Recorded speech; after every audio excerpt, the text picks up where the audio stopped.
यहाँ पर मौजूद रंगों के सभी हमारे बड़े बुजुर्ग भाई और मंच पर उपस्थित सभी मेरे मामा नाना और भाई, आप सभी को अस्सलाम वालेकुम, नमस्कार।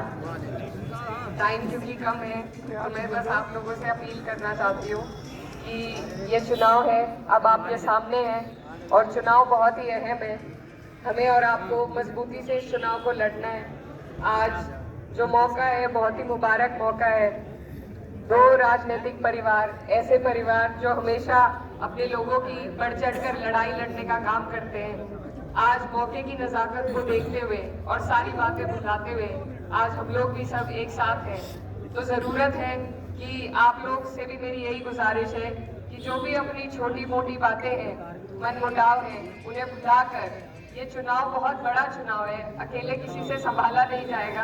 आप लोगों को सबको, आप सब यहाँ हमारी 36 बिरादरी है, सभी वर्ग के लोग हैं, सभी समाज के लोग हैं। आप सबसे मेरी यही गुजारिश है कि आप लोग भी जो भी छोटी मोटी बातें, क्योंकि ये बड़ा चुनाव है, सबकी जरूरत इसमें है, पार्टीबाजी हम नहीं कर सकते, तो आप लोग सभी इसमें इकट्ठा होकर, क्योंकि ये चुनाव हमारे संविधान को बचाने का चुनाव है। सीधी सीधी बात बस यही है कि आपके और हमारे जो अधिकार संविधान में दिए गए हैं, अगला इनका प्रहार उसी पर होगा। तो इसलिए आपको और हमें सभी को एकजुट होकर इस चुनाव को लड़ने की जरूरत है। और 2 सीटें यहाँ की हैं और हमारी जितनी भी गठबंधन की सीट है, मुजफ्फरनगर है, बिजनौर है, सारी सीटें जो पहले चरण में आती हैं, हमें कोशिश करनी है अपने अपने दलों को, अपने गठबंधन को मजबूत करने की। और आप लोग तो चुनाव लड़ाने और लड़वाते आए हैं आज तक, आप पे बड़ी जिम्मेदारी है। आप लोग सब मेरे बड़े बुजुर्ग हैं, मेरा पहला चुनाव है और यहाँ पर मेरे मामा नाना है, उधर ददिहाल है, तो दोनों तरफ एक कंपटीशन सा भी है। आप सबसे मेरी उम्मीद है कि आप लोग इसमें चुनाव में अपना भरपूर आशीर्वाद दें और इसमें मेहनत की भी जरूरत हमें सभी को है, लेकिन ये जिम्मेदारी अब आपके बीच में है।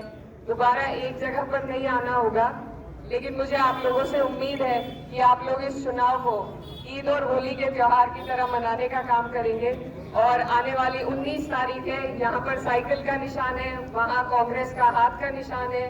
तो आप लोग दोनों ही जगहों पर, मैं कहती हूँ सारी जितनी भी हमारी सीटें हैं, सभी पर आप लोग मेहनत करें और इस सरकार को जो हमें बांटना चाहती है, पूंजीपतियों की सरकार है, हम पर जिस तरीके की तानाशाही ये लोग कर रहे हैं, आप देख रहे हैं, कोई विपक्ष का नेता बोलने का काम करता है तो वहाँ ईडी चली जाती है, उन पर झूठे मुकदमे लगाए जाते हैं। अगर यही हालात चलते रहे तो हमारी बात उठाने वाला भी कोई नहीं बचेगा। तो ये सभी जो सेक्युलर सोच के हमारे लोग हैं, उनका चुनाव है, उनको अपनी मजबूती दिखाने का मौका है। ये 5 साल में आया है बड़ी जद्दोजहद के बाद, और अगर ये मौका हम चूक गए तो फिर से 5 साल के लिए और शायद आगे हमारे अधिकार भी हमसे छीन लिए जाए। तो आप लोगों से मेरी यही गुजारिश है कि हमें बहुत गंभीरता के साथ और बहुत संजीदगी के साथ इस चुनाव को लड़ना है, इस चुनाव को मकाम तक पहुंचाना है। और इतना पाक महीना हमारे पास है रमजान का, आप सबसे दुआओं की भी दरखास्त है और इंशाल्लाह सभी लोग मिलकर अगर कोशिश करेंगे तो मुझे लगता है पश्चिम से ही हम इतनी सीटें जीत जाएंगे कि हमारे गठबंधन को बहुत मजबूती मिलेगी। आप सबसे दुआओं की दरखास्त है। बहुत बहुत शुक्रिया।